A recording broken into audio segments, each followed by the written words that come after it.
서울에 사는 57세 구현석 씨는 강남에 친구들을 만나러 가고 있습니다. 구 씨는 강남과는 조금 떨어진 지역에 살고 있어 강남에 아주 오랜만에 오는 것이었습니다. 하지만 몇 년 전 본 강남과 지금의 강남은 조금 달라져 있었습니다.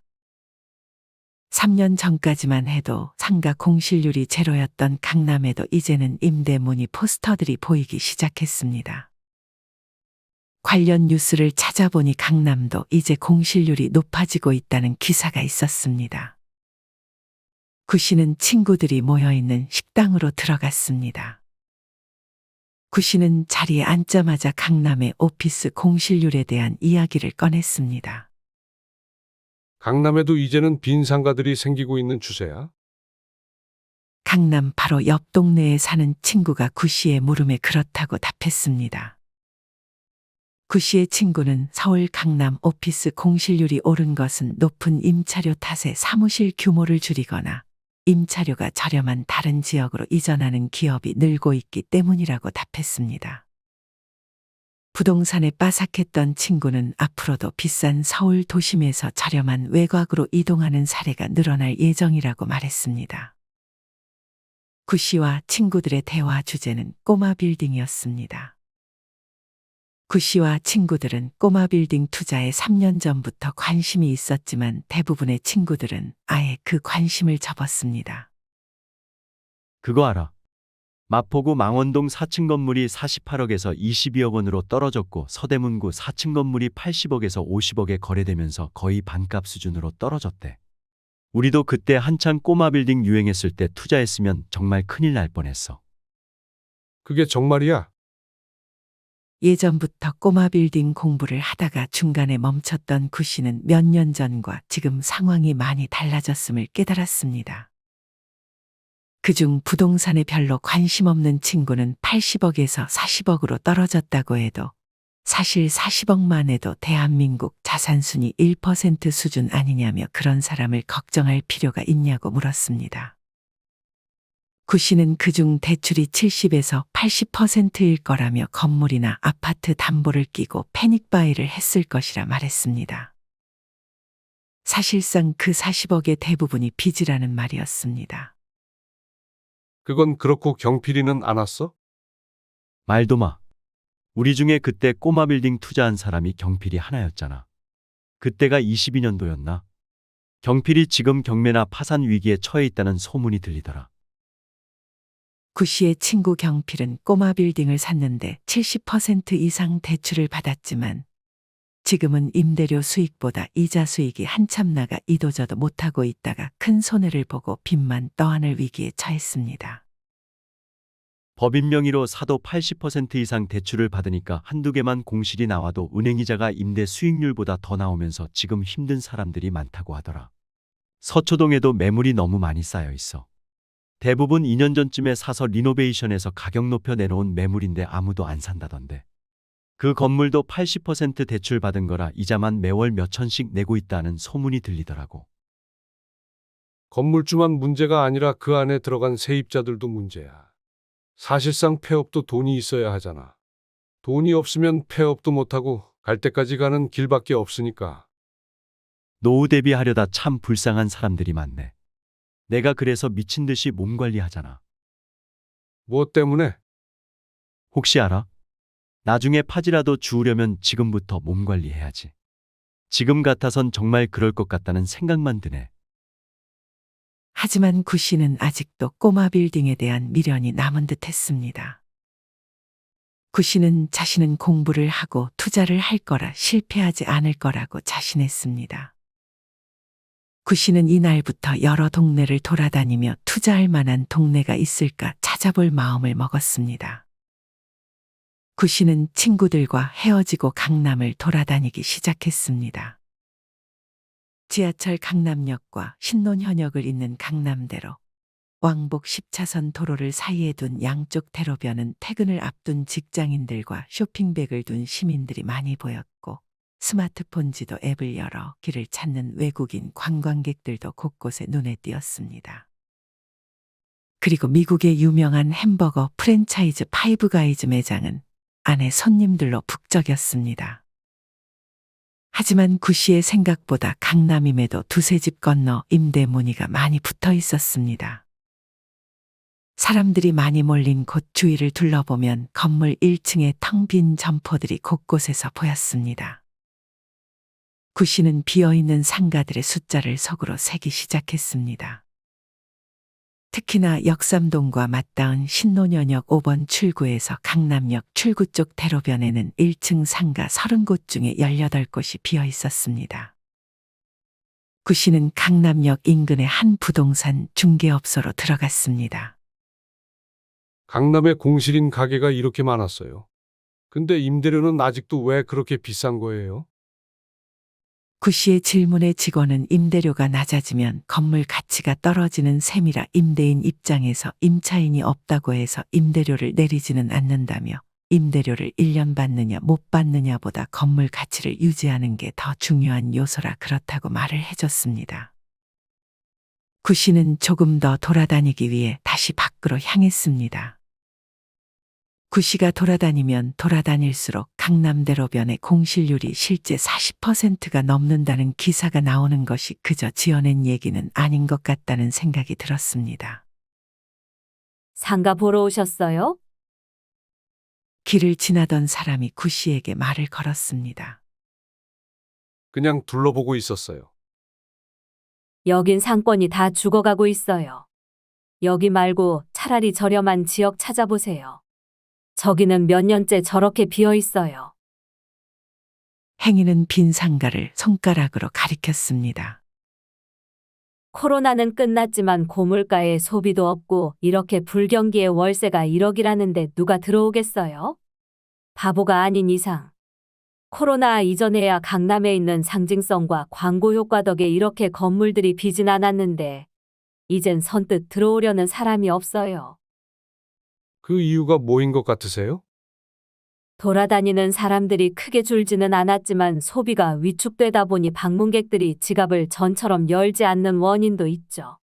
저기 강남대로 바로 뒤편 먹자골목 기준으로 1층은 2억에서 3억 원, 그 외 층은 1억 원 내외로 권리금이 필요해요.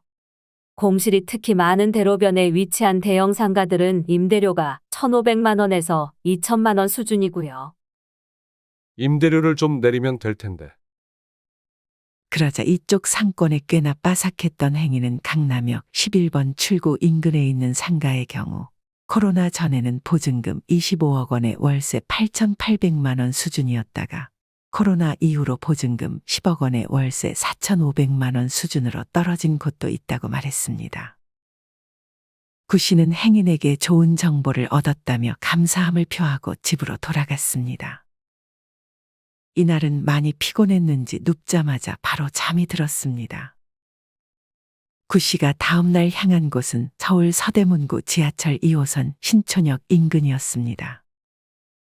하지만 바로 인근 대로변부터 임대 현수막이 붙은 건물들이 곳곳에 눈에 띄었습니다. 한 건물 내부는 현수막이 반쯤 떼어져 있었고 정수기 물통과 집기가 어지럽게 흩어져 있었습니다. 구 씨가 40대일 때만 해도 신촌은 사람들이 아주 많았습니다. 10년 전에 신촌 상권이 무너졌다는 얘기를 듣긴 했지만 이 정도일 것이라고는 생각하지 못했습니다. 구 씨는 인근 공인중개소로 들어가 직원과 대화를 했습니다. 공인중개소 직원은 중심가 꼬마 빌딩에 입점한 로드숍은 대다수가 폐업하고 골목 내 일부 음식점만 운영되고 있다며 대출 규제와 수익률 하락 등으로 몇 달째 매수 문의가 잠잠하다며 꼬마 빌딩의 거래량이 줄고 있다고 말했습니다. 직원은 내수 경기 침체로 공실이 급증하는 등 꼬마 빌딩 시장에 찬바람이 불고 있다며 전반적인 부동산 경기 침체, 고금리 지속, 자영업 경기 부진 등으로 대출이자를 감당하지 못하자 서울 곳곳에서 수억 원에서 수십억 원씩 떨어진 금매 물건들이 속출하고 있다고도 말했습니다. 코로나 이후 상권 자체가 살아나지 못하고 있고 2022년과 비교해 월 임대료가 30% 가까이 떨어졌는데도 문의가 없다시피 해요. 신촌 2대 중대형 상가 공실률이 11.5%로 인근 신흥 상권인 망원역이나 동교, 연남보다 2배 이상 높아요.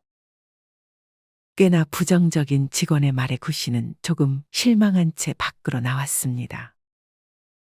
한 음식점에서 장사를 하는 사장님이 보였지만 안에 손님은 거의 없었습니다.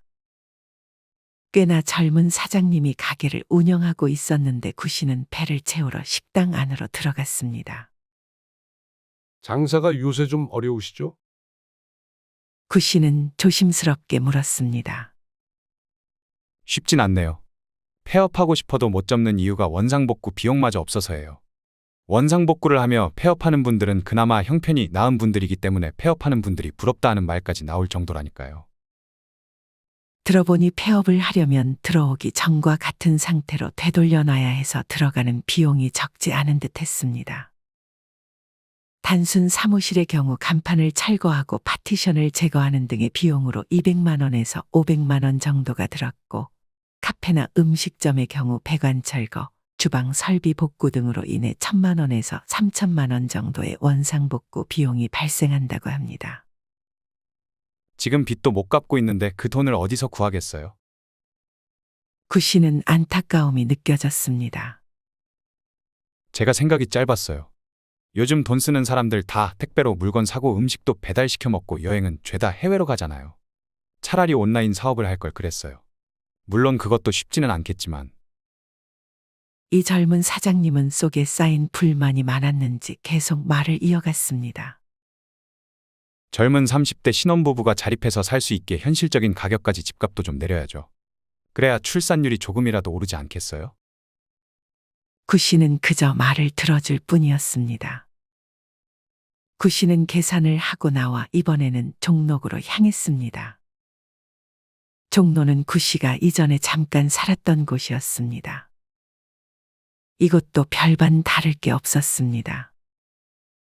관련 기사를 찾아보니 종로 일대의 상가 공실률도 3년 새 2배나 늘었습니다. 소위 말하는 MZ세대의 발길이 많이 끊긴 원인이라고 했습니다. 특히나 종로 이가에도 임대 현수막이 많이 붙어 있었습니다. 시간이 이른 저녁이었는데 한때 젊음의 거리로 글로벌 명소로 이름을 떨치던 그때 그 시절은 지나간 듯 보였습니다.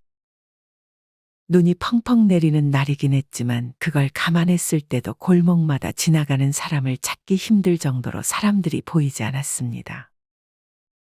구 씨는 종강역에서 청계천 일대까지 대로변을 따라 걷는 동안 10m 간격으로 빈 상가들이 있는 것을 확인했습니다. 한때는 의류 매장이었던 곳부터 2층 카페 건물까지 수많은 건물들이 임대 현수막을 걸어놓은 채 텅 빈 모습이었습니다. 근처 횟집을 지나는데 안에 손님은 없었고 사장님은 답답한 마음에 밖으로 나와 있었습니다. 구 씨는 조심스럽게 횟집 사장님에게 말을 걸었습니다. 회를 좀 포장해 가려고요. 주인은 그 말에 방긋 웃으며 안으로 들어오라고 했습니다. 기다리면서 구 씨는 사장님과 대화를 시도했습니다. 요새 경기가 안 좋아 좀 힘드시죠? 날씨가 좋은 날에도 손님이 별로 없는데 눈까지 내려서 손님이 있겠어요? 횟집 사장님은 보증금 5천만 원의 임대료가 300만 원짜리 가게라고 솔직하게 말해주면서 이 근방에 비해 싼 가격의 가게를 얻었다고 했습니다. 사장님은 새가 저렴했지만 장사가 안 되니 답답해 미쳐버릴 노릇이라고 답했습니다. 횟집 사장님은 이제 유동인구가 많이 없다며 옛날에는 출퇴근길에 사람이 빼곡했는데 지금은 창밖만 봐서는 출근 시간인지 퇴근 시간인지 알 수가 없다고까지 말했습니다.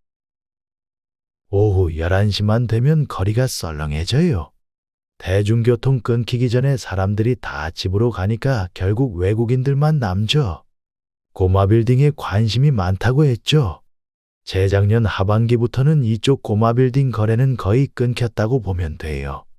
찾다가도 다들 금리가 더 떨어지는 시점에 다시 생각해보겠다는 사람들이 많아요.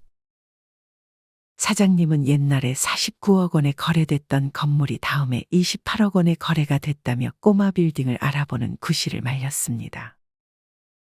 구 씨는 회를 포장하고 나와 인근 공인중개소로 향했습니다. 이전에 구 씨와 친하게 지내던 직원이 아직도 일하고 있어 구 씨는 오랜만에 만난 직원과 반갑게 인사했습니다. 구 씨는 식사 안 했으면 회를 같이 먹자고 말했습니다. 마침 사무실에 술이 있어 술도 함께 마셨습니다. 요새 거래량은 어때? 보니까 임대문의 포스터가 예전보다 훨씬 늘어난 것 같던데. 구 씨의 말에 직원은 거래량이 훨씬 줄었다고 말해줬습니다. 직원은 입지가 상대적으로 좋지 않은 이면도로 꼬마 빌딩은 통째로 비어있는 곳이 수두룩하다며 시세보다 아주 낮게 팔지 않는 한 매수하려는 사람이 없다고 말했습니다. 직원은 2021년에 여러 투자자가 모여 건물 가격의 70에서 80%를 대출해 꼬마 빌딩을 매입하는 사례가 많았는데 주요 고객이던 스타트업 등이 사무실 통임대를 한꺼번에 빼면서 대출이자 감당을 하지 못하는 건물주가 점점 늘어나고 있다는 말도 덧붙였습니다. 자영업자들의 상황도 좋지 않다 보니 꼬마 빌딩 시장도 위축돼서 시중은행마저도 이제는 꼬마 빌딩을 담보로 한 대출을 축소하고 있고 심지어 꼬마 빌딩 대출을 만기에 연장해 주지 않는 방식으로 줄여나갈 수도 있었습니다.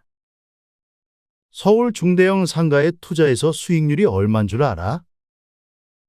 얼만데? 겨우 1.37%야. 생각보다 많이 났네. 예금자 보호환도 없는 우체국 예금에 넣어도 그거보단 많이 받겠어. 그중 임대료와 관련한 소득 수익률은 0.45% 받게 되지 않아.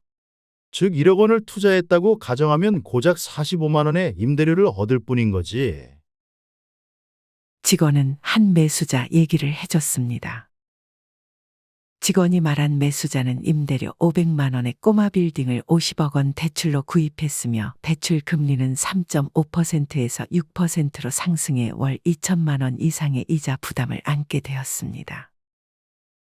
이마저도 공실이 나며 350만 원으로 임대료가 줄어들었지만 이 매수자는 이자보다 언젠가는 꼬마 빌딩 값이 더 올라갈 것이라고 생각하며 버티다가 재산을 모조리 잃었다고 말했습니다.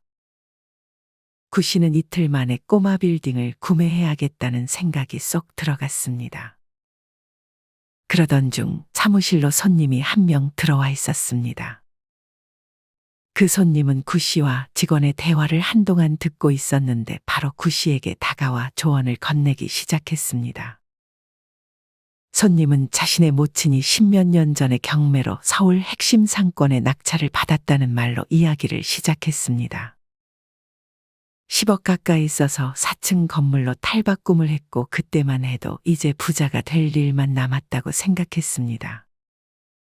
하지만 그 후로 경기가 안 좋아지고 한참 뒤에 코로나 터지고 다 공실 나기도 하고 지옥같이 적자만 났던 시간들이 꼬마 빌딩 전체 보유 기간의 20%는 넘었다고 말했습니다. 손님은 생각보다 만만한 일이 아니라며 임차인이 불법 설치한 건축물 같은 거 있으면 구청은 어디 인공위성 지도 사진 같은 것을 떼와서 벌금을 매기고 그런다고 했습니다. 관리인도 잘 만나야 되고 부동산도 잘 만나야 되고 운도 따라줘야 한다며 적자가 나더라도 무너지지 않을 정도의 자기 벌이가 어느 정도 있어야 한다며 구 씨에게 조언해줬습니다. 게다가 주변 지인은 상가 분양받은 후 7년 동안 공실이고 원룸까지 건물 통째로 구입해서 식겁하고 있다며 모두 대출 끼고 구입해서 은행 돈으로 부자 행세하다가 발등에 불 떨어졌다고 말했습니다. 겁 없이 대출 받는 게 얼마나 무서운 건지 모르는 사람들이 많은데 그거 망하는 지름길이에요. 3, 4년 전에 꼬마 빌딩 폭탄 돌리기가 절정이었죠. 그때 선수들은 다 던지고 빠졌잖아요. 저기 미국 뉴욕 맨해튼 22층 빌딩도 텅텅 비었다고 하잖아요. 오피스의 종말이 다가오는 거죠. 손님은 조물주 위에 건물주라는 풍문이 떠돌던 그 대단한 강남도 공실이 많아졌다며 천당 아래 분당이라는 풍문이 떠돌았던 그 대단한 분당에도 인구 감소로 인한 폐교가 되는 학교가 있을 정도라며 빠르게 변화하고 있다고 말했습니다. 근데 왜 임대료를 안 내리는 거야? 구 씨는 좀 더 다양한 의견을 듣고 싶어 물었습니다. 직원은 임대료가 한 번 내려가면 임대차 보호법 때문에 1년에 임대료를 올릴 수 있는 상한이 5% 이상 갈 수가 없다는 게 이유라고 말했습니다. 그렇게 찔끔찔끔해서 끌어올리느니 차라리 상가를 다 비워놓고 상권이 다시 살아나기를 기다리는 선택을 하는 것일 수도 있다고 했습니다. 손님은 여기뿐 아니라 세종시 중심 상업지구의 상가도 모두 비어 있다고 말했습니다. 구 씨는 꼬마 빌딩에 대한 마음을 확실히 접고 집으로 돌아갔습니다. 구 씨는 다음 날 지방은 상황이 어떤가 궁금해 지방에 사는 지인들에게 전화를 걸었습니다. 울산에 살았던 지인은 여기도 별반 상황이 다르지 않다고 말했습니다. 울산 울주군의 대지 면적 1068제곱미터짜리 꼬마 빌딩도 대출이자를 갚지 못해 경매 시장에 나왔는데 이 물건은 두 차례 유찰 끝에 감정가 14억 원에 반값인 7억여 원에 매각이 됐다고 말했습니다. 이어 대구 달성군의 3층짜리 꼬마 빌딩도 임의 경매로 나온 감정가 4억 4천여만 원의 반토막 수준인 2억 4천여만 원의 새 주인을 찾았다는 말을 들었습니다. 수도권이든 지방이든 별 차이가 없었습니다. 구 씨는 이번에는 상권이 어디로 이동했는지가 궁금했습니다. 요즘 젊은 사람들은 어디를 많이 찾는지 알아보기 위해 밖으로 나섰습니다. 생각해보면 예전부터 상권을 통째로 옮겨 다니는 모습이 많이 보였습니다. 압구정 로데오 거리나 이대앞, 종로, 강남역, 관철동은 워낙 유명한 지역이기 때문에 업종은 유행을 타서 바뀔지언정 그 상권만큼은 끄떡없었습니다. 하지만 이제는 상권 앞에서 업종이 바뀌는 것이 아니라 아예 상권 자체가 통째로 옮겨 다니는 것 같았습니다. 불장 때 동탄에 스포츠 건물 상가 분양받았었는데 지금 3년째 공실이라 은행 이자만 내고 있다니까? 옆자리 사람들의 대화에 구 씨는 귀를 쫑긋 세워 들었습니다. 그중 한 사람은 송도신도시 상가관리실에서 일하고 있는 사람으로 보였는데 관리비 미납이 몇 개월씩 밀리고 있다며 부동산에 대해 굉장히 부정적인 입장을 보였습니다. 이 사람은 주변 퇴직자들도 절감하고 있다며 부동산 돈벌이 세상이 끝나가고 있다고 말했습니다. 출산율 0.7명. 이게 모든 걸 말해주는 듯 싶었습니다. 컴퓨터로 집에서 일할 수 있는 세상에서 전국에 빈 건물이 넘쳐나고 있는 것은 어찌 보면 당연한 현상이었습니다. 구 씨는 옆에 있는 젊은 커플에게 요즘 자주 가는 동네가 어디냐고 물었습니다. 젊은 커플은 성수동에 사람이 제일 많은 것 같다고 답했습니다. 구 씨는 바로 성수동에 관련된 기사를 찾아봤습니다. 찾아보니 강남대로 상권에 들어설 수 있는 대형 업체들도 성수동 등 새롭게 상권이 형성되고 있는 지역 중심으로 이동하고 있다는 기사를 확인했습니다. 구 씨는 곧장 성수동으로 향했고 사람이 정말 많았습니다. 하지만 지금 가장 핫한 곳이 성수동이라고 해도 과연 성수동은 몇 년이나 갈까 하고 속으로 생각했습니다. 몇 년 전만 해도 젊은 사람들이 가장 많이 찾던 연남, 서촌도 금매가 속출하고 있었습니다. 구 씨는 이제 자기 자신뿐 아니라 주변 사람들의 부동산 투자도 말리기로 마음먹었습니다. 최근 한국은행에 따르면 작년 3분기 자영업자 대출 연체율은 1.7%로 2023년 같은 기간보다 0.5%포인트 올랐고 2022년 2분기 이후 9분기 연속 증가세라고 합니다. 금융사 3곳 이상에서 자금을 빌린 다중 채무자인 동시에 저소득 또는 저신용 차주에 속하는 자영업자의 대출 연체율은 8.24%에서 11.55%로 뛰었습니다. 이렇게 자영업자가 돈을 갚지 못한다는 것은 그만큼 경기가 좋지 않다는 것을 의미합니다. 금리는 아직도 높은 편에 속하고 언제 떨어질지 장담할 수 없습니다. 누구나 한 번쯤은 꼬마 빌딩을 하나 갖고 싶다는 그런 꿈을 품어봤을 것입니다. 한창 꼬마 빌딩이 유행할 때 남들이 사니까 덜컥 따라서 꼬마 빌딩을 구매한 사람들은 병까지 얻어가며 땅을 치고 후회하고 있습니다. 간혹 꼬마 빌딩에 대한 긍정적인 뉴스들도 보이곤 합니다. 하지만 그런 긍정적인 뉴스들에 속아서는 안 됩니다.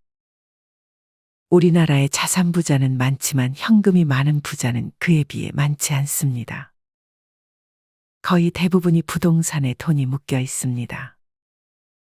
이 중 아직도 빚을 갚고 있는 사람들도 많습니다. 며칠 전에 유튜브에서 자기가 모은 돈 1억과 부모님께 빌린 5천만 원, 나머지는 대출을 받아 7억 원의 아파트를 샀다가 이 아파트의 가격이 5억 5천만 원으로 떨어져 후회하고 있는 청년의 인터뷰를 봤습니다. 부동산이 한창 좋을 당시 연끌을 해서 집을 산 사람들은 몇십 년 동안 빚을 갚다가 인생을 마무리해야 할 수도 있습니다. 사실 이것보다는 빚 없고 돈은 많지 않아도 마음이 편하고 밥맛 좋은 사람들이 더 행복하지 않을까 하는 생각이 들기도 합니다. 우리나라는 가지고 있는 자산 중 부동산의 비율이 80%에 육박합니다. 미국과 일본은 부동산 자산보다 금융자산이 훨씬 많습니다. 이제는 부동산보다는 금융자산에 대해 관심을 가질 필요가 있습니다. 사실 부동산을 가지고 있으면 생각보다 신경 써야 할 것들이 굉장히 많습니다. 건물 관리나 임차인 관리, 급변하는 규제의 공부도 해야 하고 무엇보다 출산율이 떨어지고 있기 때문에 전망이 밝지는 않다는 의견도 많이 존재합니다. 이에 반해 배당주 투자는 훨씬 신경 쓸 것도 덜하고 부동산보다도 더 좋은 수익을 안겨줄 수 있습니다. 아직 배당주 투자에 대해 잘 모르시는 분들은 유튜브에 배당주 투자라고 검색해본 후 천천히 공부해 보시는 것을 추천드립니다. 이상으로 오늘의 영상을 마치겠습니다. 우리 모든 구독자분들의 행복한 여생을 응원합니다. 다음에 더 좋은 내용으로 찾아뵙겠습니다. 감사합니다.